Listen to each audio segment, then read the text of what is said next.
ఈరోజు new forms గురించి చూద్దాం.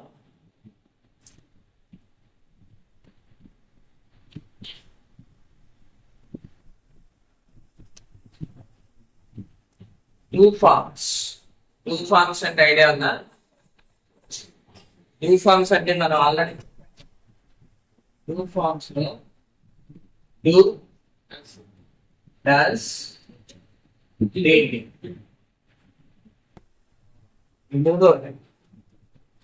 న్యూ ఫార్మ్స్ లో డూ డస్ డేటింగ్ ఈ త్రీని కలిపి టూ ఫార్మ్స్ అంట. డూ అండ్ డస్ అనేవి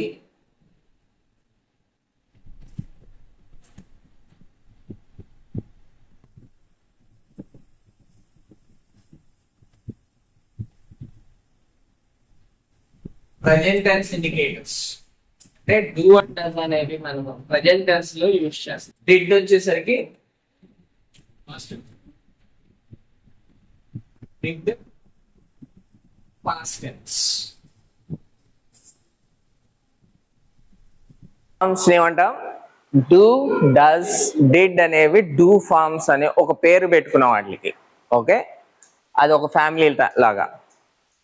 డూ ఫార్మ్స్ లో డూ డస్ అనేవి ప్రజెంట్ టెన్స్ లో యూజ్ అయితే డిడ్ అనేది పాస్ట్ టెన్స్ లో యూజ్ చేస్తాం. అంటే మనకి గనక ఇది హెల్పింగ్ వర్బ్స్ గా కావాలి అంటే డూ డస్ డిడ్ అనేవి ప్రజెంట్ టెన్స్ లో డూ అండ్ డస్ యూస్ఫుల్ అయితే పాస్ట్ టెన్స్ కి వచ్చేసరికి డిడ్ యూస్ఫుల్ గా ఉంటది.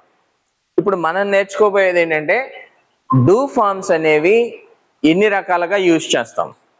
ఓకే, మనం ఎస్టర్డే చూసినట్టు బీ ఫార్మ్స్ అనేవి అందులో బీ ఫార్మ్స్ లో మెయిన్ గా మనకి బాగా ఉపయోగపడేవి ఈజ్, యామ్, ఆర్, వజ్, వర్. ఈ 5 బీ ఫార్మ్స్ గురించి మనం నేను నేర్చుకున్నాం. ఓకేనా? అలాగే డూ ఫార్మ్స్ ఎన్ని రకాలుగా యూజ్ చేస్తాం, ఎన్ని సందర్భాల్లో యూజ్ చేస్తాం అనేది మనం ఇక్కడ ప్రజెంట్ టుడేస్ టాపిక్. అంటే మనకి ఇన్ని రకాలుగా డూ ఫార్మ్స్ అనేవి యూజ్ చేస్తాం. ఓకేనా? సింపుల్ ప్రజెంట్ లో ఏం చెప్పాము ఇప్పుడు ముందు చెప్పుకున్నాం. సింపుల్ ప్రజెంట్ టెన్స్ లో ఇందులో ఏం ఉపయోగపడతాయి? Do and s does. Simple present లోకి వచ్చేసరికి do and does, and simple past లోకి వచ్చేసరికి డిడ్ యూజ్ అవుతుంది. ఓకే, క్వశ్చన్ మేకింగ్ అనేది బోత్ ద టెన్సెస్ లో ఉంటుంది. నెగటివ్ సెంటెన్స్ కూడా 2 టెన్సెస్ లోనూ ఉంటుంది. సో మనకి ఈ 4 సిచ్యువేషన్స్ లో మేజర్ గా మనకి డూ ఫార్మ్స్ అనేవి యూజ్ చేస్తాం. అంటే మనకి ఎప్పుడన్నా డూ యూజ్ చేయాల్సి వస్తే ఇందులో ఏదో ఒక సిచ్యువేషన్ అయి ఉంటుంది. ఓకే, క్వశ్చన్ అడగాల్సినప్పుడు డూ ఫార్మ్స్ అవసరం అవుతాయి. అండ్ నెక్స్ట్ నెగటివ్ స్టేట్మెంట్స్ రాయాలి, స్టేట్మెంట్స్ నెగటివ్ గా చెప్పాలి. ఓకేనా? For example I do exercise everyday అన్నాను అనుకోండి. ఇప్పుడు నేను ఏం చెప్పాను? నేను ఏం చేస్తానో మీకు చెప్పాను, అంటే అది ఒక statement. Okay, that's an information. So I do exercise everyday అనేది ఒక స్టేట్మెంట్ అయితే ఇది అఫర్మేటివ్ స్టేట్మెంట్ అంటారు దీన్ని. అఫర్మేటివ్స్ అంటే positives. Affirmatives are nothing but positive statements. అంటే అందులో నెగటివ్ ఏమీ లేకపోవడాన్ని అఫర్మేటివ్ అంటారు. Okay, nothing negative. కానీ దానికి ఆపోజిట్ చెప్పాలంటే నెగటివ్ చేయాలి కదా. ఓకేనా? సో నెగటివ్ చేయాలంటే ఏం చేస్తాం? ఇప్పుడు ఈ స్టేట్మెంట్ నేను చెప్పాను అనుకోండి, ఐ డూ ఎక్సర్సైజ్ ఎవ్రీడే అనేది నా స్టేట్మెంట్ అనుకున్నాం. ఇది అఫర్మేటివ్ స్టేట్మెంట్, అంటే positive statement. Okay, and kind of sentence కి వచ్చేసరికి అసర్టివ్ సెంటెన్స్ ఇది. ఓకేనా? ఇప్పుడు దీన్ని నేను నెగటివ్ లోకి మార్చాలనుకున్నాను, నెగటివ్ సెంటెన్స్ లోకి మార్చాలనుకున్నాను అనుకోండి. సో ఎలా మార్చగలను నేను? ఇప్పుడు దీన్ని నెగటివ్ సెంటెన్స్ రాయాలనుకున్నాను, ఎలా మార్చొచ్చు? ఇక్కడ మనకి డూ అనేది ప్రజెంట్ టెన్స్ ఇండికేషన్. ఓకేనా? డూ అనేది ప్రజెంట్ టెన్స్ ఇండికేషన్. సో మనకి డిడ్ లోకి మార్చకూడదు, టెన్స్ మార్చకూడదు. నెగటివ్ అంటే ఏంటంటే చేస్తాను, దానికి ఆపోజిట్ ఏంటి? చెయ్యను. చెయ్యను అనడానికి మనకి సింపుల్ గా ఒకటి ఉంది కదా, ఐ డు నాట్ అని రాయొచ్చు, లేదనుకుంటే సింపుల్ గా ఐ డోంట్ అని కూడా రాసుకోవచ్చు. ఐ డు నాట్ లేదా ఐ డోంట్. ఓకేనా, ఐ డు నాట్, మిగతాదంతా మామూలే. Exercise every day. I do exercise అంటే positive statement, I don't exercise అంటే నెగటివ్ స్టేట్మెంట్. దీన్ని క్వశ్చన్ లో రాయాలి, నెగటివ్ రాస్తాం కదా, ఇంట్రాగేటివ్ లో రాసుకోవాలనుకోండి. ఇంట్రాగేటివ్ అంటే మనం ఏ టెన్స్ లో చెప్తున్నాం దీన్ని, డూ అంటే ఏ టెన్స్ అని చెప్పుకున్నాం, సింపుల్ ప్రెజెంట్ కదా, మరి డిడ్ అంటే పాస్ట్ టెన్స్ కదా, టెన్స్ మార్చాల్సిన పని లేదు. మన కాన్సెప్ట్ ఏంటి ఇప్పుడు, ది పాజిటివ్ స్టేట్మెంట్ లో ఉంది, దీన్ని మనం ఇంటరాగేషన్ లోకి మార్చాలి అన్నాం. నెగటివ్ రాసాం కదా, నెగటివ్ రాయాలంటే ఏం చెప్పాం, నాట్ యాడ్ చేసాం, ఐ డోంట్ ఎక్సర్సైజ్ అని రాసుకున్నాం. ఓకేనా, ఇది నెగటివ్ స్టేట్మెంట్. మనకి ఇప్పుడు దీన్ని ఇంటరాగేషన్ లోకి మార్చుకోవాలి. నెగటివ్ అయిపోయింది కదా, నెక్స్ట్ వన్ క్వశ్చన్ రాసుకోవాలి. ఇందులో క్వశ్చన్ రాసుకోవాలి అంటే ఏం చేయాలి, దీన్ని క్వశ్చన్ లోకి మార్చుకోవాలంటే ఇక్కడ డూని ముందుకు తీసుకోవాలి. ఓకేనా, దీన్ని ఇటు తీసుకురావాలి. కాకపోతే ఇల్లాజికల్ గానే ఉంటుంది క్వశ్చన్. ఓకేనా, ఇల్లాజికల్ గానే ఉంటుంది. నేను ఎక్సర్సైజ్ చేస్తానా అని చెప్పి నా గురించి మేము మిమ్మల్ని అడగడంలో లాజిక్ ఉండదు కదా. ఓకేనా, సో దీనికి సబ్జెక్ట్ మార్చుకుంటే మీనింగ్ఫుల్ గా వస్తుంది. ఓకేనా, సో అప్పుడు ఎలా రాస్తారు, దీనికి సబ్జెక్ట్ మార్చుకుంటే ఎలా రాస్తారు, డూ యూ ఎక్సర్సైజ్ ఎవ్రీడే. అర్థమైందా? ఇప్పుడు మీరేం చేస్తారో అడిగితేమో నేను మీనింగ్ఫుల్ గా ఉంటది, నేనేం చేస్తాను మిమ్మల్ని అడగడం మీనింగ్ లెస్ ఉంటది. ఓకేనా, సో అక్కడ మీనింగ్ఫుల్ గా ఉండడం కోసం మనం సబ్జెక్ట్ మార్చుకున్నాం. Do you exercise every day, ఇది క్వశ్చన్ మేకింగ్.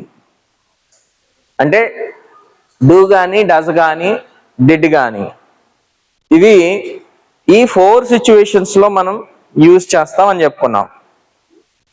అందులో ఒక స్టేట్మెంట్ తీసుకుని, ఏదైనా ఒక స్టేట్మెంట్ తీసుకుని ఆ స్టేట్మెంట్ ని నెగటివ్ చేయాలంటే ఏం చేయాలో మనం ముందు చూసాం.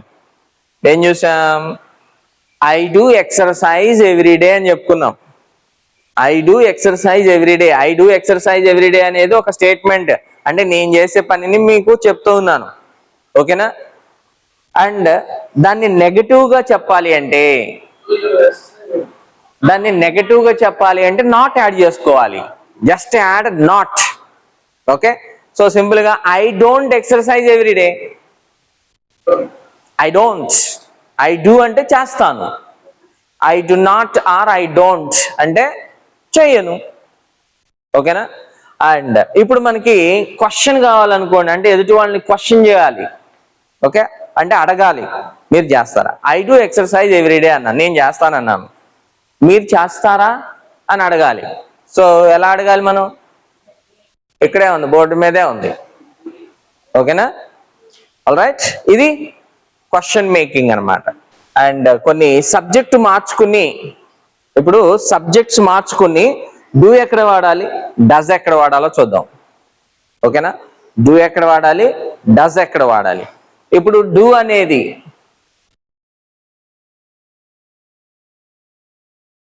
అనేది first person singular and plural కి ఉపయోగపడుతుంది.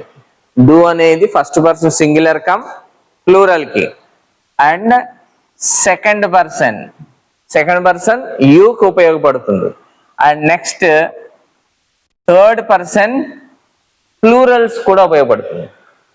థర్డ్ పర్సన్ ప్లూరల్ అంటే ఎలాంటి సబ్జెక్ట్స్ ఉన్నప్పుడు డూ యూజ్ చేయాలి. ఓకేనా, ఫస్ట్ పర్సన్, ఇది ఫస్ట్ పర్సన్ అన్నమాట. రెండు first person, first singular and plural ఏదొచ్చినా సరే డూనే యూజ్ చేయాలి. Second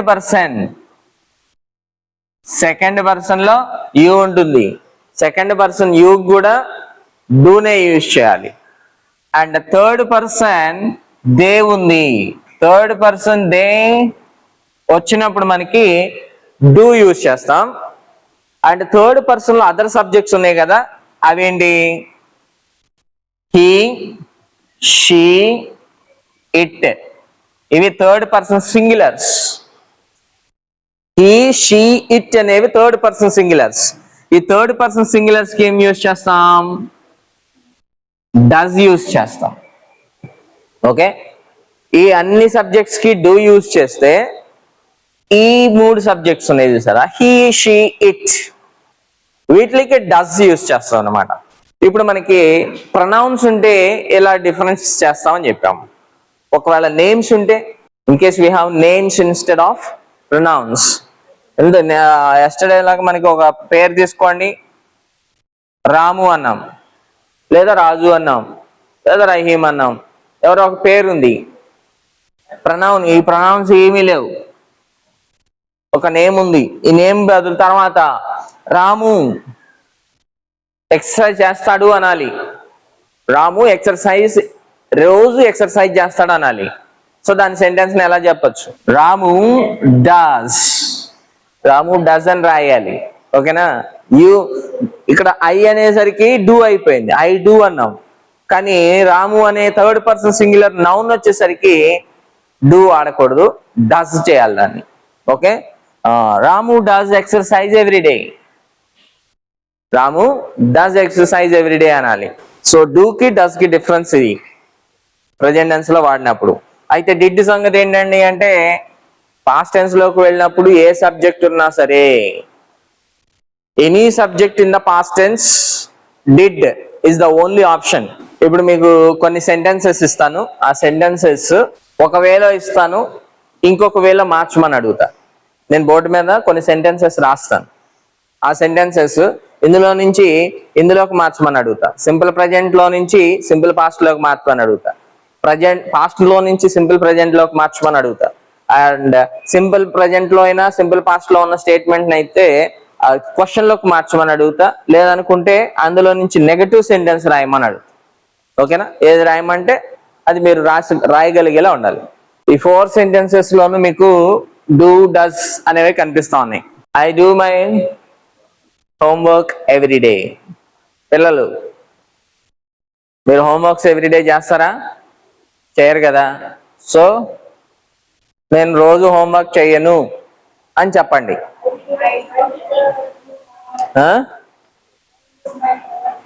I don't do my homework every day. ఇప్పుడు నేను ఐ అని ఇచ్చాను కదా, సబ్జెక్ట్ మార్చండి. మీరు నోట్బుక్ లో రాసుకోండి, అది సబ్జెక్ట్ మార్చి ఆ సెంటెన్స్ రాసుకోండి. సేమ్ పాయింట్ సేమే, కానీ సబ్జెక్ట్ మార్చుకోండి. సబ్జెక్ట్ మార్చినప్పుడు ఏమైపోవాలి? మీరు మార్చిన సబ్జెక్ట్ ప్రకారం అక్కడ డూ రావాలా డస్ రావాలా చూసుకోవాలి. మీరు ఏ సబ్జెక్ట్ రాస్తున్నారు? ఐ ఇచ్చాను నేను, ఐ తర్వాత ఏమొస్తుంది? ఐకి ప్లూరల్ ఏముంది? వి ఉంది. ఐకి ప్లూరల్ వి ఉంది. సో వీకి ఏం రాస్తారు? ఇదే రాస్తాం. ఓకే, ఐకి వికి కూడా డూనే రాస్తాం. సో మీరు దాంతో స్టేట్మెంట్ రాయండి. రాసారా? I do homework, I do my homework everyday అన్నాను. ఓకేనా? ఇప్పుడు వి డూ తర్వాత ఏం రాయాలి? అవర్ రాయాలి, మై అనకూడదు అక్కడ. We do our homework, we do our homework. Everyday చేస్తారా మీరు? అయితే ఎవ్రీడే రాసుకోండి. Okay, we do our homework everyday. ఓకేనా? సబ్జెక్ట్ మార్చాం ఇక్కడ. ఇప్పుడు దానికి నెగటివ్ రాసుకోండి కావాలంటే. ఇప్పుడు దానికి నెగటివ్ రాయాలంటే ఏం రాస్తారు? We don't do our homework, we don't do our homework every day. ఓకేనా? ఇప్పుడు నెగటివ్ గురించి కొంచెం ఐడియా వచ్చింది కదా. ఆల్ రైట్, దానికి క్వశ్చన్ రాస్తారా? ఈ స్టేట్మెంట్ క్వశ్చన్ రాస్తారా? ఫస్ట్ స్టేట్మెంట్ కి క్వశ్చన్ లో రాయాలి. Change into interrogative. అదే స్టేట్మెంట్ ని ఇంటరాగేటివ్ లోకి మార్చాలి, క్వశ్చన్ లో అడగాలి. నేను చెప్పాను I do my homework everyday, నేను నా హోంవర్క్ ఎవ్రీడే చేస్తానని నేను చెప్పాను. ఓకేనా? ఇప్పుడు మీరు క్వశ్చన్ లాగా అడగండి, దాన్ని క్వశ్చన్ లాగా కొంచెం సబ్జెక్ట్ మార్చుకుని అడగండి. నువ్వు హోంవర్క్ చేస్తావా అని అడగండి నన్ను. ఓకేనా? నేను హోంవర్క్ రోజు చేస్తాను అని నేను చెప్పాను. ఇప్పుడు మీరు క్వశ్చన్ అడగండి మేడం. నేను అడిగింది ఇంటరాగేటివ్ లోకి మార్చమని అడిగాను. డూ యూ అన్నారా? Okay okay. Do you do? Yes, do you do your homework? Your homework అన్నాడు. ఇక్కడ నేను మై హోంవర్క్ అన్నాను కదా, సో మీరేమనాలి? యువర్ హోంవర్క్ అనాలి. Do you do your homework everyday? నువ్వు నీ హోంవర్క్ రోజు చేస్తావా అనేది అక్కడ question, interrogation. Okay, next one. She does her chores before dinner. Chores అంటే ఏంటి? చోర్స్ అంటే చోర్ అంటే దొంగ. చోర్స్ అంటే ఆ చోర్స్ కాదు ఇవి. చోర్స్ అంటే ఎవ్రీడే వర్క్స్ ఉంటాయి కదా, ఇంట్లో డొమెస్టిక్ వర్క్స్ ఉంటాయి కదా, మీ మమ్మీ అన్ని రెడీ చేస్తారు కదా, అవి చోర్స్ అంటే. Okay, she does her chores before dinner. Dinner కి ముందు తన పనులన్నీ కంప్లీట్ చేసుకుందంట ఆవిడ. ఓకేనా?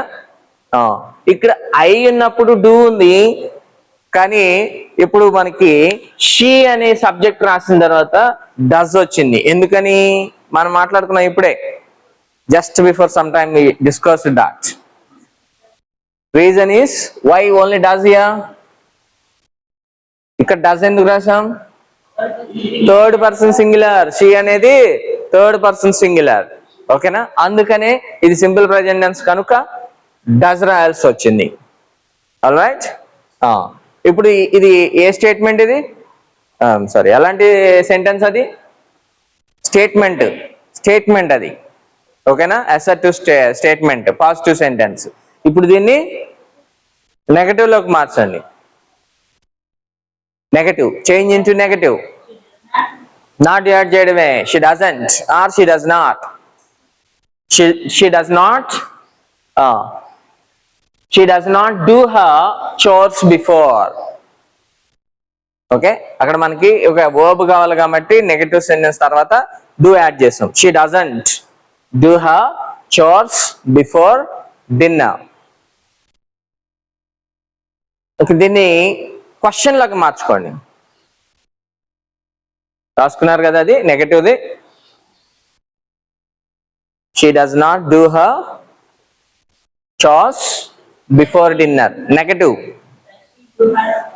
దీన్ని ఇంట్రాగేటివ్. ఇప్పుడు నౌ ఇంట్రాగేషన్. మీరు వింటే సరిపోదు, అని నేను రాసుకోవాలి. రాసుకుంటే మీకు క్లారిటీ వస్తుంది. ఇంట్రాగేటివ్. దీన్ని ఇంట్రాగేషన్ లోకి మార్చుకుంటే ఎలా రాస్తాం? ఇంట్రాగేషన్ చేయాలంటే ఏం చెప్పాం? ఆ హెల్పింగ్ వర్బ్ ని ముందుకు వెళ్ళిపోవాలి, సబ్జెక్ట్ ని వెనక తీసుకురావాలి. Okay, we need to interchange this helping verb first, subject next.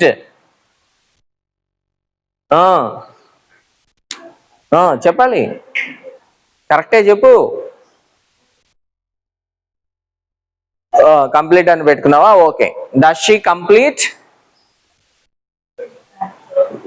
Complete her chores before dinner. ఓకేనా? ఇప్పుడు తన పనులు డిన్నర్ కి ముందు కంప్లీట్ చేసుకుంటుందా అనేది అక్కడ క్వశ్చన్ లా అడుగుతాం. ఓకేనా? ఇప్పుడు దీన్ని తన పనులు డిన్నర్ కంటే ముందు కంప్లీట్ చేసుకుంటుందా అనేది జనరలైజ్డ్ క్వశ్చన్ ఇది. ఓకేనా? కొంతమంది అంటే కొన్ని పనులు చేసుకునేటప్పుడు ఇంటి దగ్గర లేడీస్ వాళ్ళకి ఆ సెట్ ఆఫ్ రూల్స్ పెట్టుకుంటారు కదా, దీని తర్వాత ఇది చేస్తారు, దీని తర్వాత ఇది చేస్తాను అని. ఓకేనా? అది రెగ్యులర్ గా జరిగేది. అది అందుకనే ప్రెజెంట్ టెన్స్ లో చెప్పాం. అయితే ఇప్పుడు జరిగిపోయిన పని గురించి మాట్లాడాలి. ఓకేనా? డిన్నర్ అయింది, డిన్నర్ కంటే ముందు తను కంప్లీట్ చేసుకుందా లేదా అనేది ఎలా అడుగుతాం? ఇది ఎవ్రీడే జరిగే విషయం గురించి చెప్తాం. కానీ ఇప్పుడు మనం జరిగిపోయిన పని గురించి మాట్లాడుతున్నప్పుడు ఎలాంటి విషయం ఎలా చెప్తాం? ఏ టెన్స్ లో చెప్తాం? పాస్ట్ టెన్స్ లో చెప్తాం. ఓకేనా? ఇప్పుడు దీన్ని పాస్ట్ టెన్స్ లో కన్వర్ట్ చేసుకుని స్టేట్మెంట్ రాయండి. ఓకేనా? స్టేట్మెంట్ రాయండి పాస్ట్ టెన్స్ లో. సెంటెన్స్ మార్చకండి. ఎస్, అంతే. ఓకేనా? దీని అర్థం దాని అర్థం వేరే. ఎలా వస్తుందంటే she does her chores before dinner అంటే ప్రతిరోజు డిన్నర్ కంటే ముందు ఆవిడ తన పనులన్నీ కంప్లీట్ చేసుకుంటది అనేది దీని మీనింగ్, ఈ సెంటెన్స్ మీనింగ్. ఓకేనా? అయితే ఇప్పుడు మనం నిన్న జరిగిందో లేదనుకుంటే కొంత సమయం ముందు జరిగిన దాని గురించి చెప్పడం కోసం ఏం చెప్తాం, ఈ డస్ ని కాస్త డిడ్ చేస్తాం. ఓకేనా? She did her chores before dinner. ఈ రోజు డిన్నర్ కంటే ముందే ఆవిడ పనులన్నీ కంప్లీట్ చేసుకుంది. ఓకేనా? అంటే ఇక్కడ మనం టెన్స్ మారిస్తే మీనింగ్ మారుతుంది. ఆల్రైట్, దానికి మీరు సెంటెన్స్ గుర్తుంది కదా, రాసుకున్నారా? She did her chores before dinner అనేది పాస్ట్ టెన్స్ పక్కన రాసుకోండి, సింపుల్ పాస్ట్ టెన్స్ అని, మళ్ళా కన్ఫ్యూజ్ అవుతారు. ఆ sentence simple past, positive sentence అది. దానికి నెగటివ్ రాసుకుంటారా? నెక్స్ట్ నెగటివ్ సెంటెన్స్ రాసుకుంటారా దానికి?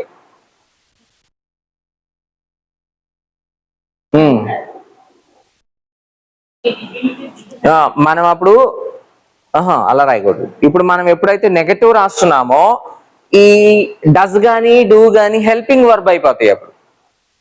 ఓకేనా? మనం నెగటివ్ రాసినప్పుడు మీరు అబ్జర్వ్ చేస్తున్నారా చేంజెస్ ఎలా వస్తున్నాయో?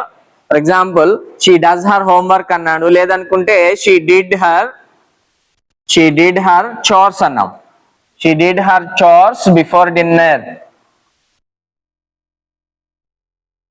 ఇది సింపుల్ పాస్ట్ టెన్స్ ఇది. ఓకేనా? Simple past tense, positive statement, affirmative అంటాం. ఓకే, ఇప్పుడు మనకి దీనికి ఈ డిడ్ అనేది వర్బ్, మెయిన్ వర్బ్, ఇది మెయిన్ వర్బ్ గా వాడాడు. ఓకే, అండ్ ఇప్పుడు దీన్ని నెగటివ్ రాయాలనుకోండి, నెగటివ్ రాయాలన్నప్పుడు హెల్పింగ్ వర్బ్ కావాలి. ఓకేనా? నెగటివ్ రాయాలి అంటే హెల్పింగ్ వర్బ్ కావాలి. అది ఎలా అవుతుందంటే షీ డిడెంట్ లేదా డిడ్ నాట్, ఇలా రాస్తే దీన్ని కాంట్రాస్ట్ ఫామ్ అంటాం, అంటే short form, compressed form. She didn't do her chores before. ఇక్కడ డూ రాస్తామా కంప్లీట్ రాసుకుంటాం అనేది మన ఇష్టం. ఓకేనా? డూ రాయొచ్చు, లేదనుకుంటే కంప్లీట్ అనే వర్డ్ రాసుకోవచ్చు. ఓకేనా? షీ డిడెంట్ కంప్లీట్ అని రాసుకోవచ్చు, లేదా షీ డిడెంట్ ఫినిష్ అని రాసుకోవచ్చు, లేదా షీ డిడెంట్ డూ అని రాసుకోవచ్చు. ఓకేనా? She didn't complete her chores before dinner. Alright, ఇది అంటే ఇక్కడ ఇప్పుడు ఇది ఏమవుతుంది అంటే ఈ డిడ్ అనేది హెల్పింగ్ వర్బ్ అయిపోయింది నెగటివ్ రాసినప్పుడు. ఓకేనా? అండ్ దీన్ని ఇప్పుడు మనం ఇంట్రాగేటివ్ లో రాసాం కదా, ముందు దీన్ని ఇంట్రాగేటివ్ లో రాసామా? దీన్నే ఇంట్రాగేటివ్ లో రాస్తే ఎలా రాస్తాం? ఈ హెల్పింగ్ వర్బ్ ని ముందుకు రాసుకురావాలి, హెల్పింగ్ వర్బ్ తో ముందు స్టార్ట్ చేయాలి.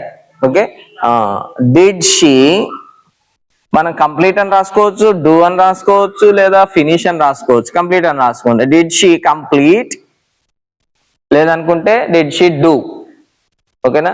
ఇక్కడ మళ్ళీ డిడ్ పాస్ట్ టెన్స్ కదా, మరి పాస్ట్ టెన్స్ అంటే మళ్ళీ పాస్ట్ ఫామ్ లో ఉండాలి కదా అని డిడ్ రాస్తారు, రాయకూడదు. డిడ్ గాని డూ గాని డస్ గాని ఈ మూడింటి తర్వాత వర్బ్ ఫస్ట్ ఫామ్ లోనే ఉండాలి, అంటే V1 లోనే ఉండాలి. ఓకేనా? V2 వాడకూడదు. అవి డిసైడ్ చేస్తాయి ఏ టెన్స్, దాని తర్వాత వచ్చే వర్బ్ కాదు.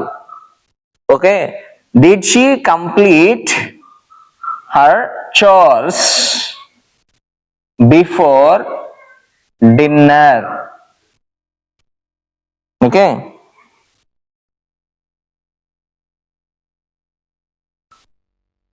ఇది ఇంట్రాగేటివ్.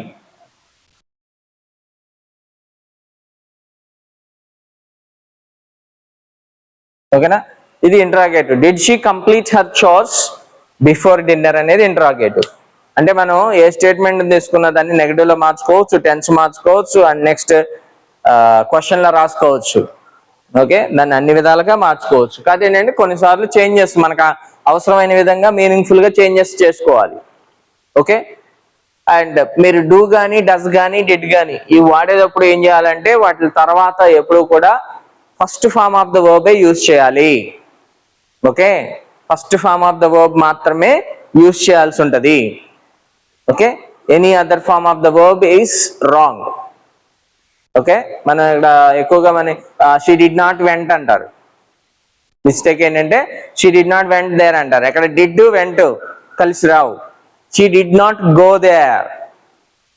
ఓకేనా, షీ డిడ్ నాట్ గో అంటాం, లేదా షీ డిడ్ నాట్ కమ్ అంటాం. జనరల్ గా పీపుల్ చేసే మిస్టేక్ ఏంటంటే she did not go, she did not came అంటారు. షీ డిడ్ నాట్ కేమ్ అనకూడదు, షీ డిడ్ నాట్ కమ్ అనాలి. ఎందుకనంటే డిడ్ అనేది tense indication. Okay, next verb V1 లోనే ఉండాలి. డూ డస్ డిడ్ ఈ మూడింటి తర్వాత వచ్చే verb next first form of the verb లోనే ఉండాలి. ఓకే, ఇది do does did. Okay, different ways లో ఎలా వాడచ్చు అనేది.